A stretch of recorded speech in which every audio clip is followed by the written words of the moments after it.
Throughout history, various civilizations have questioned the shape of our planet, creating hypotheses according to their level of knowledge. Even today, scientists around the world question the truthfulness of the sphericity of the Earth, because even though it's presented as a truth, there is no unquestionable scientific evidence in this regard.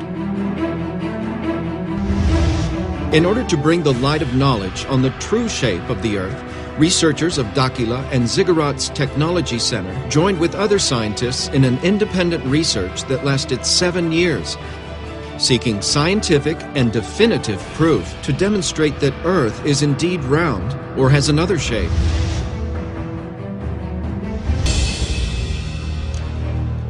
In 2011, researchers from Dakila and the Ziggurat's Technological Center with the objective of proving the real shape of our planet.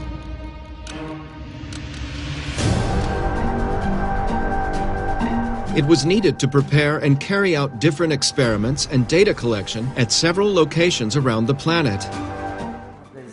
We did dozens of experiments. We will only present 7, as it was enough to determine the real shape of the planet. We use the methodology of Lilarial science because the results are much more precise.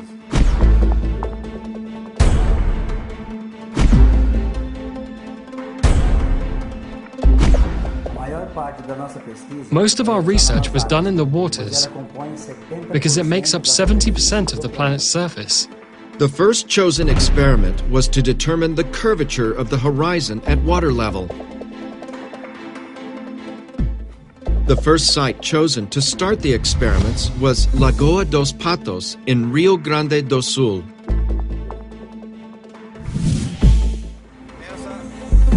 We start from now on this new phase of the research, intending to travel a distance of about 40 kilometers over the lagoon, trying to show people there is a strait in this lagoon. That is, there is a flatness. And this is an objective today. One of the objectives that we will try to show, this flatness of the waters that puts in question the issue of the curvature of the globe. And the function of the ground crew is trying to perceive this displacement, to map and to generate a visual image of it.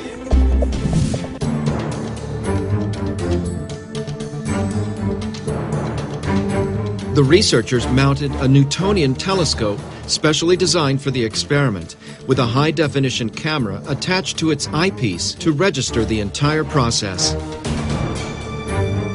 This same experiment was carried out in other places. One of them was in the Strait of Gibraltar in France.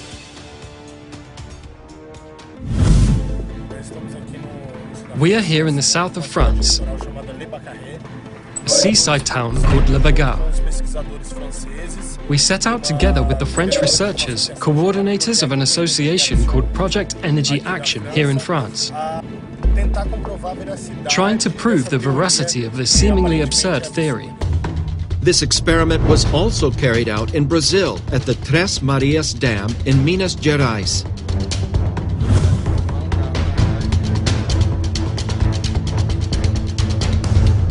And another team carried out the same experiment on the beach of Santos, on the coast of Sao Paulo. There we divided the teams in two. One stayed on the shore and the other went on a boat out at sea.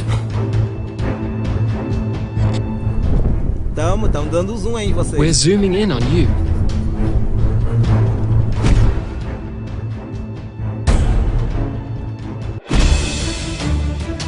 Another telescope experiment was realized at Lake Titicaca in Peru.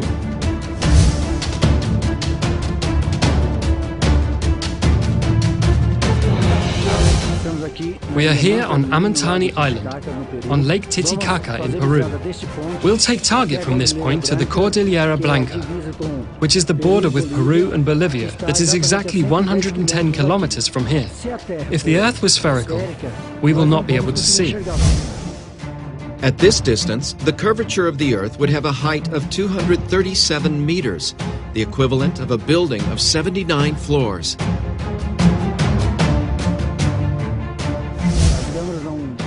The cameras won't be able to get it, nor will we see at all with the naked eye. We will not see the other side, but with telescopes we do. One of the best points you could have in the world to really register the Earth's sphericity is on this location. Another experiment was carried out using radio waves. Teams were separated at a distance of 14 kilometers on opposite sides of the lagoon.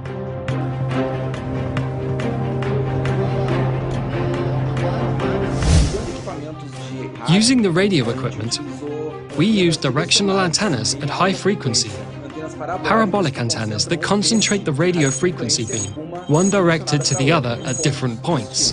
The two antennas receive and transmit radio waves at the same time, and any obstacle between them would block the communication. They were meticulously positioned and directed to establish communication.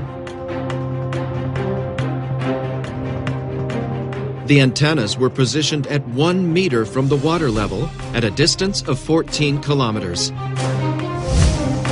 At this distance, the curvature of the Earth in a spherical model would generate an obstacle with a height of 3.84 meters, the equivalent of a two-story house, which would prevent the communication.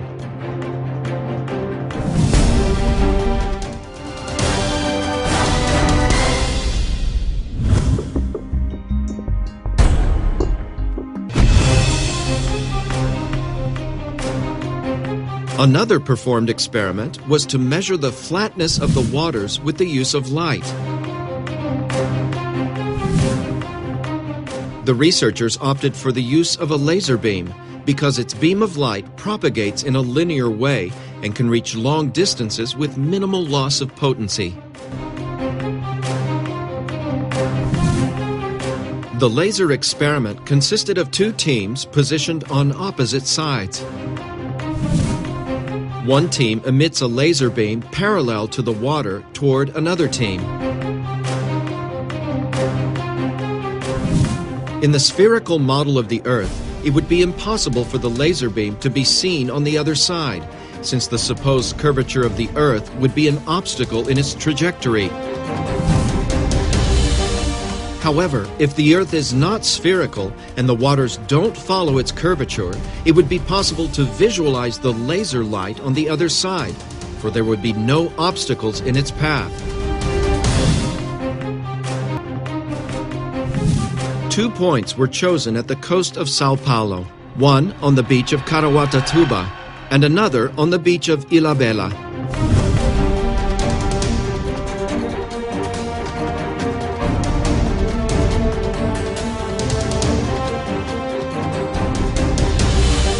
The team prepared the equipment during the afternoon to conduct the experiment at night. The devices are positioned at a height of 1 meter above the water level, directed towards the team on the opposite side.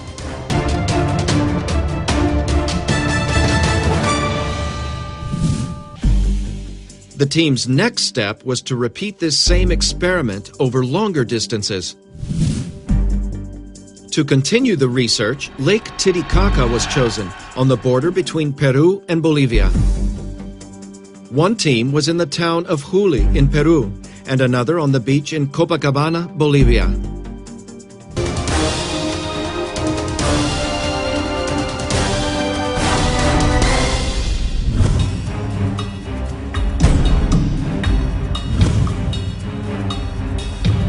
An unprecedented experiment developed by the researchers was to measure the geodesic curvature between two buildings over a long distance using high-precision GPS.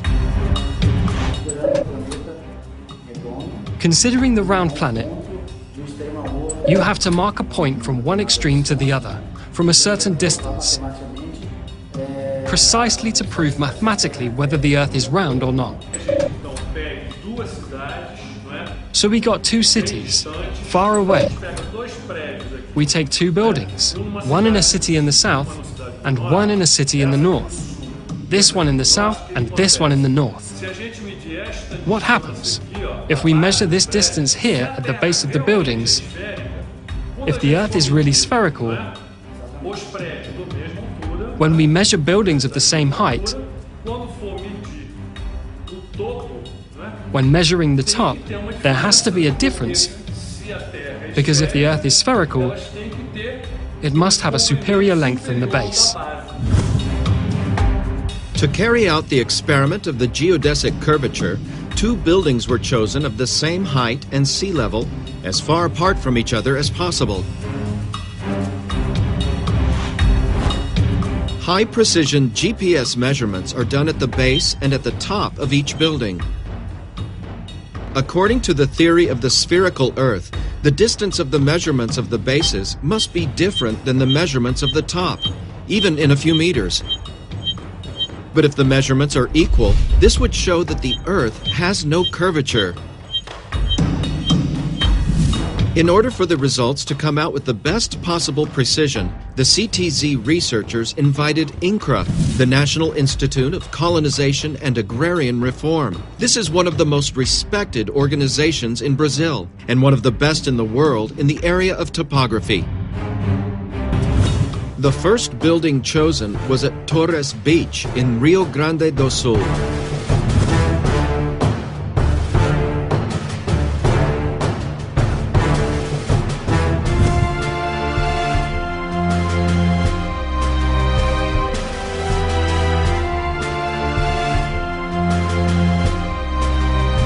The second building was chosen in Natal, in Rio Grande do Norte, at a distance of 3,050 kilometers from each other, with the same altitude in relation to sea level.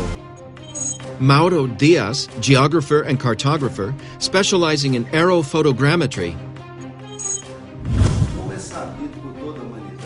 as is known by all mankind, the Earth has a spherical shape.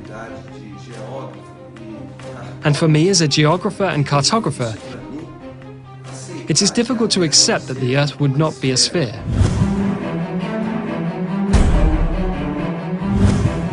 In Minas Gerais, Brazil, the researchers performed the experiment of the geodesic curvature in the waters, accompanied by the guests. We are here in the reservoir of the Trem Marae hydroelectric plant. We have the complete team.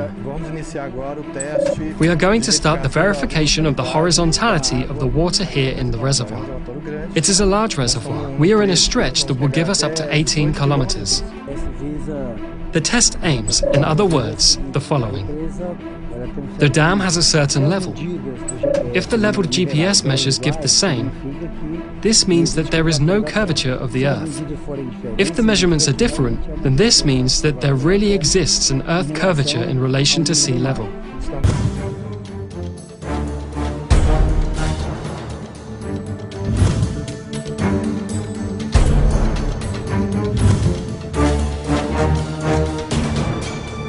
To what conclusion did the researchers arrive in relation to the experiments with ships? The researchers realized that after some time looking at the boats with the naked eye, they began to disappear on the horizon. First the hull, then it was no longer possible to see the boat, and finally the mast lowered until it disappeared completely, as the spherical Earth theory explains. Watching the boats with the naked eye, the initial impression is that they were disappearing, as if descending behind the horizon line. When the boats reached a certain distance, it was no longer possible to see them with the naked eye.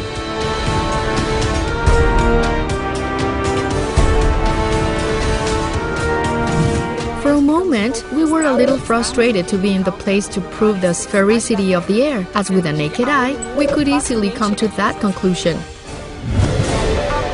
Does this mean that the Earth is even spherical?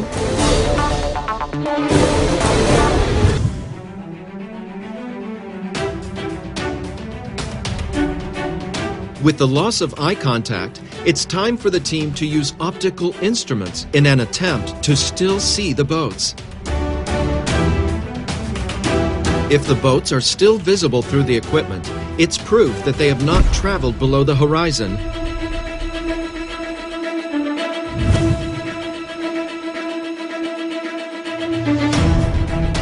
And to everyone's surprise, the boats were still there, visible.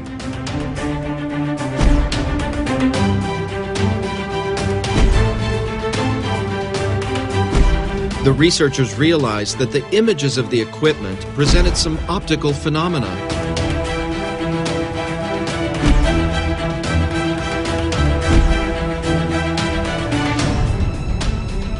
With the unfolding of the experiments, we perceived that the optical instruments amplified the visual phenomena. In the case of the use of Newtonian telescopes, in which its optics, which is of extreme precision, amplifies thousands of times the capacity of the human eye, could see things that we did not see. This led to amplifying the visual phenomena we observed during the execution of the experiments. We deepened the studies, and we could determine that most optical phenomena, which are attributed to the refraction of light, called Fata Morgana effect, actually occurs by reflection. It is a reflective process of light on a surface with an angle tending to zero. With the observations we make, we have been able to promote a new physical theory that explains the Fata Morgana effect from a new optic, a new point of view. We call it the theory of optics applied to visual phenomena. This conclusion helped us explain three phenomena that we know are illusions. Why the boat seems to disappear going down the horizon line, why first fades the hull and then the boat, and why when an observer is taller can see farther. We conclude then that boats don't descend at the horizon, and that we lose the ability to observe them, to see them in function of an optical phenomenon. Among the long-distance viewing experiments performed with telescopes, the one with the greatest impact was at Lake Titicaca, where the team tried to record images at 110 kilometers. The site was chosen due to the low humidity of the air at certain times of the year, which is a prime factor for the result. With the telescope, the team was able to record images at a distance of more than 100 kilometers, which would be impossible in the theory of a spherical Earth, as the curvature would have a height of 237 meters, equivalent to a 79-story building. This experiment is yet another proof that the Earth cannot be a sphere.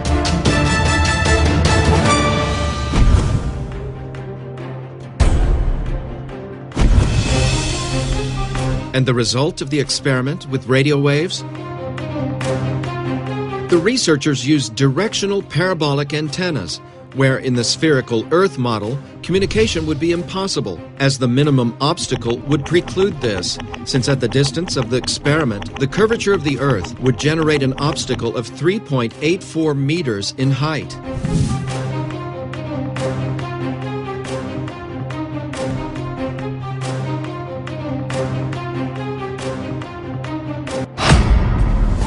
We have connected. Got it. We're with connection here. It's responding. The machine is responding. Returning. I'm having connection to your computer there. We have a ping back here. The connection is established. The signal that we wanted, we could scan there and managed to find it here. Communication was established. It has been proven that at this distance, we have been able to establish communication. We know that any interference in the way would mean not achieve communication. The test with radio waves was, let's say, unusual, because at the time we set our antennas, and with the design of the spherical Earth, we started to work with almost complete obstruction of the Fresnel zone, which is the zone, the region where the propagation of radio waves occurs, which would make communication impossible between the 2 points. However, with the idea of leveled waters, we would already have approximately 50% of the Fresnel zone unobstructed, which could allow communication between the 2 points, even if precarious. And how it happened. This is yet another proof of the flatness of the waters, refuting the spherical model of the Earth.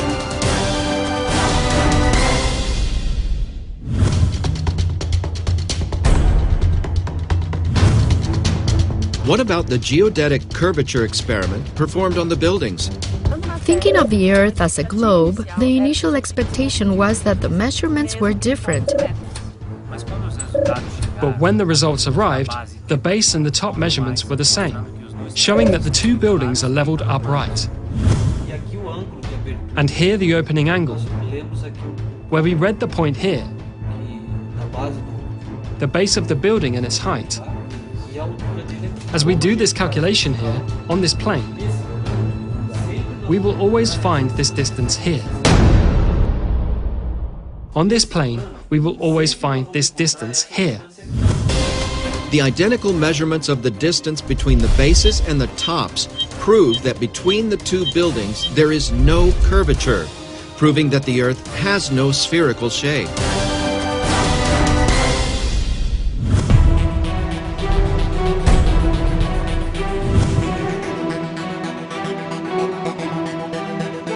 In the experiment of the geodesic curvature in the water, 3 points were obtained with a high-precision GPS on the Tres Marias Dam in Minas Gerais, whose extension exceeds 70,000 meters. If the third point were different, the water would be following the curvature of the Earth. If the measurements are the same, it will be proven that there is no curvature, but indeed flatness in the waters. And the measure of the third point surprised the researchers. Here we also obtained the same measure, 556 meters at the level of the lagoon. We analyzed the data collected by the equipment, and all points show the same result, the same altitude, thus showing that the water in the dam remains level.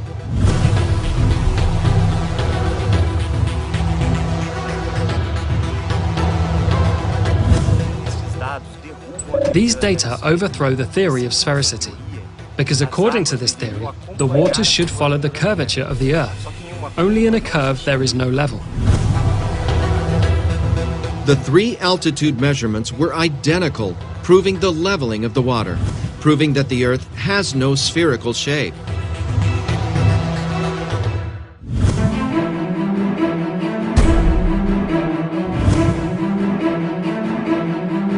And what is the result of the laser experiments?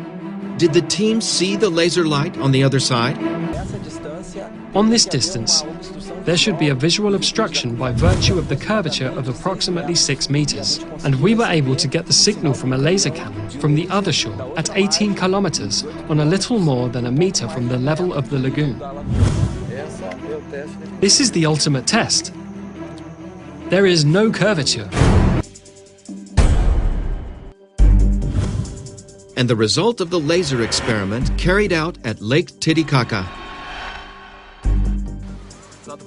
The result was positive here. We could see the laser on the other team there, and they could see us too. More than 30 kilometers, so there was no curvature. Total flatness. The research here was excellent. Here with this laser visibility test, Team 2 and Team 1 at 35 kilometers. There really was an unusual commutation at a distance of 35 kilometers, and that there should be an arc of approximately 24 meters.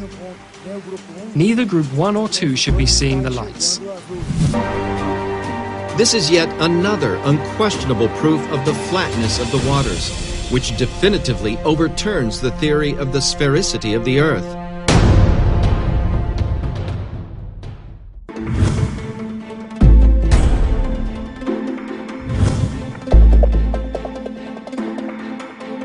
Gravity is the theory that science considers as the main factor to keep everything in harmony on a spherical planet. Water does not come off the Earth, because it has a central force pulling towards the center of the Earth, which is gravity. It does not exist. According to the experiments, gravity does not exist.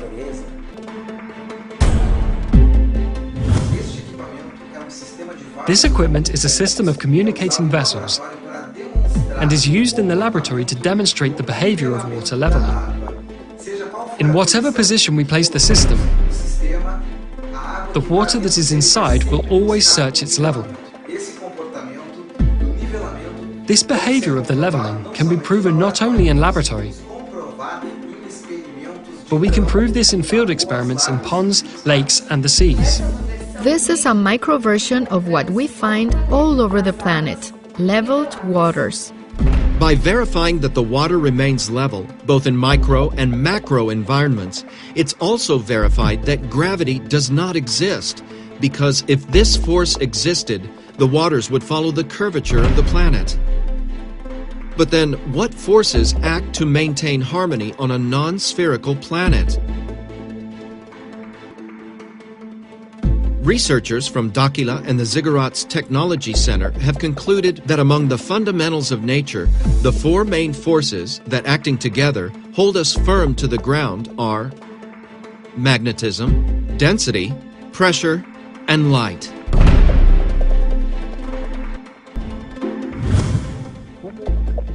What would Earth be like? The first sight, the Earth is absolutely flat. But this plane goes where? Is it square? Is it a circle? Looking from above, the impression you have is that the Earth is flat. The CTZ researchers collected information on the movement of the Sun, the Moon, and the stars in different parts of the planet. In this research, which lasted several years, images were recorded by cameras installed in all these places during the day and at night. We found several differences in the trajectory of the Sun. One of the most significant was between Australia and Argentina, which are in the same tropic. While in Argentina the Sun moves at about 180 degrees, in Australia it moves almost 270 degrees, which would be impossible in a spherical Earth model. Another significant example was in the Canary Islands, where a time-lapse of the stars showed a circular movement incompatible with the spherical model of the Earth. This movement would only be justified if the place were near the poles in a spherical Earth, which is not the case. We do not understand that with so many discrepancies we have found, and with the technology available today, no researcher, no scientist, no astronomer, no space agency in the world has perceived any of this. The discrepancy in the comparison of the trajectory of the Sun and the stars between the different points, when related to its geographical position in the current world map, allowed to generate a new geographical model of the continents.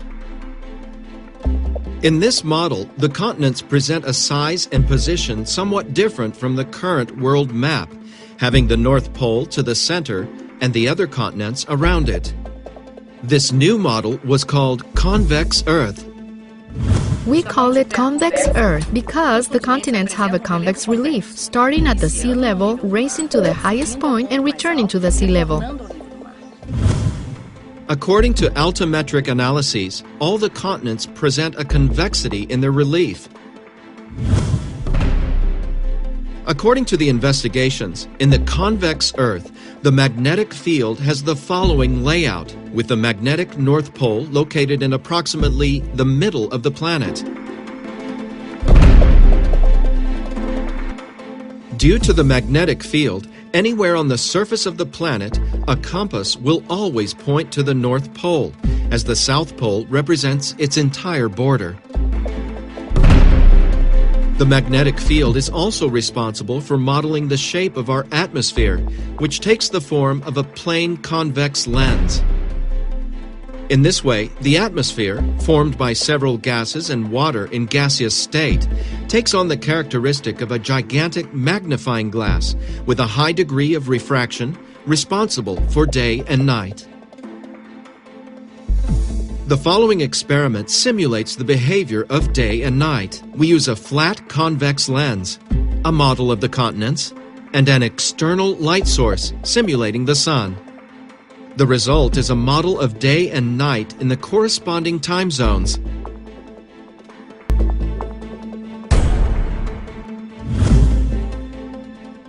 And why do Earth photos taken from space show a curvature?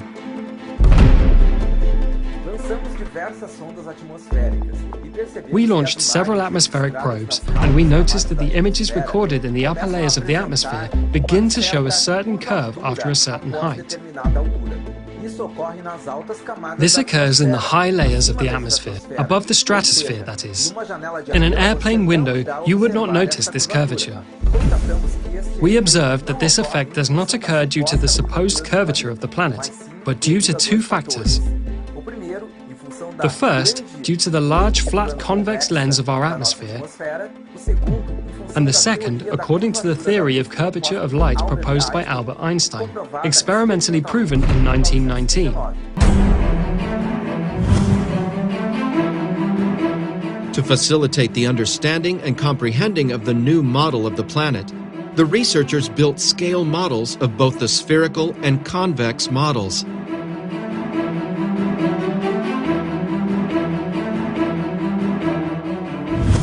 We have been conditioned since childhood to accept that our planet has this round format. But if I say that there doesn't even exist a real image of our entire planet, to date, none of the space agencies of these institutions have managed to register an entire image of our planet. With all the technology and advances of science, this image does not yet exist. So how are they made, all those beautiful photographs we see on the internet, on posters, in films? This is very simple. Local images are taken, passed to a computer program, so they are manipulated, forged into a format we know today. This beautiful image, this photograph of the blue planet that we know, is nothing more than propaganda, just like many others we see daily. According to the research done, the calculations and measurements taken from our planet, this is not its format. The real format of our world is this. It is convex in its continents and leveled in the water. Just as the image of our planet is manipulated, the size and shapes of the continents also go through the same type of problem. They are very different from what we have custom to see on the world maps. Countries like Brazil or Russia, they gain land extensions much larger than are informed, which would explain so many miscalculations in land demarcations. Now, how do we come to this conclusion? It is very simple. If we take into account all the numerical data, all the measurements, the distances in the tropics, the meridians, the coasts, the extensions of land, and apply it on paper, taking all the details into consideration, all these continents suffer great distortions. Without exception, none of them stay out of it. Some, as I said, Brazil and Russia, suffer an increase in land, and others, like the United States, suffer a reduction.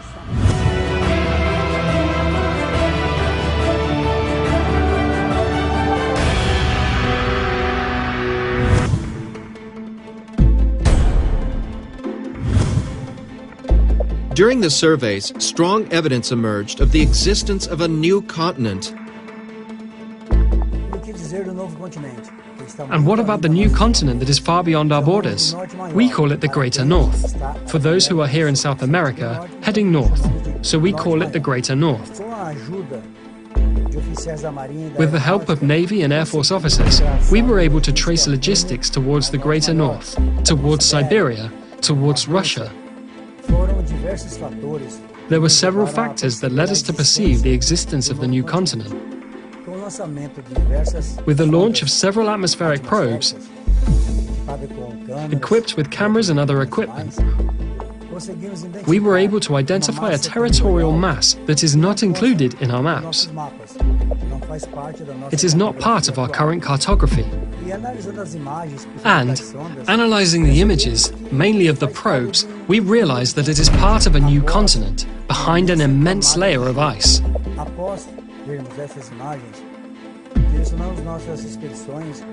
After seeing these images, we directed our expeditions to the limits, where a human being or the autonomy of a ship were able to get.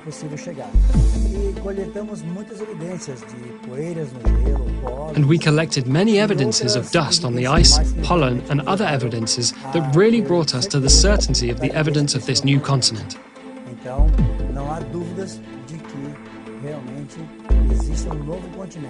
So there is no doubt that there really is a new continent, of new lands beyond the great mass of ice that impedes us to overcome. The research continues. We have not yet put our feet in this place. We only had observations from a distance, but we intend to get to this place as soon as possible.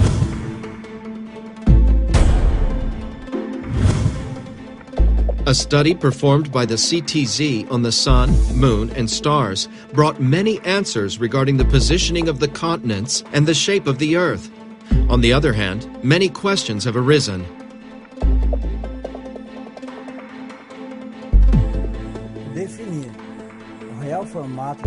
Defining the real shape of the Earth was no easy task. But during research, we realized that the most difficult was yet to come. We realized that the Sun brings forth many anomalies, its trajectory, the sunrise and sunset. We installed equipment in several countries in different parts of the planet. And all these equipments recorded different situations, anomalies that made us think. Rethink about trajectory and about what we learned about the Sun. Its size, its distance to Earth does not match what we learn. It does not coincide the realities of the facts. It is an anomalous trajectory, totally different. It implies strong evidence that the Sun is not a star the way we learn. It seems that it is much closer to the Earth than we think. Moreover, its trajectory is totally different. In several points, in several continents, the trajectory does not coincide with the reality, mainly in Australia and the Canary Islands. For example, in Australia, it rises and sets almost in the same place. In Antarctica, it's totally different. Some months of the year, it stays at a fixed point, practically without moving to either side. By observing all these anomalies around the world, we realize that there is a possibility that the solar system is totally different from what we have learned. It might not even exist. During these observations on the Sun, we noticed that the Moon has also a different behavior. Its trajectory is very similar to that of the Sun,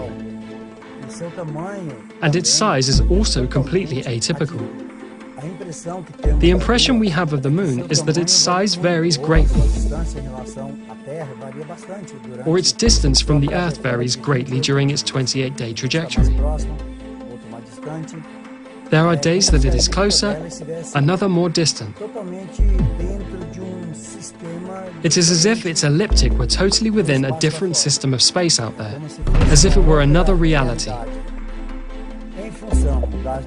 And because of the various anomalies observed in the Sun, the Moon and the stars, we determined that the Earth doesn't spin. It does not have the spinning motion. We can consider a gentle wobble or a gentle tilt. But sure, the land does not spin. It is motionless. The mystery surrounding the Sun is so complex that we will continue our studies. We will continue to research because it is in our interest to unravel the mystery that surrounds our star.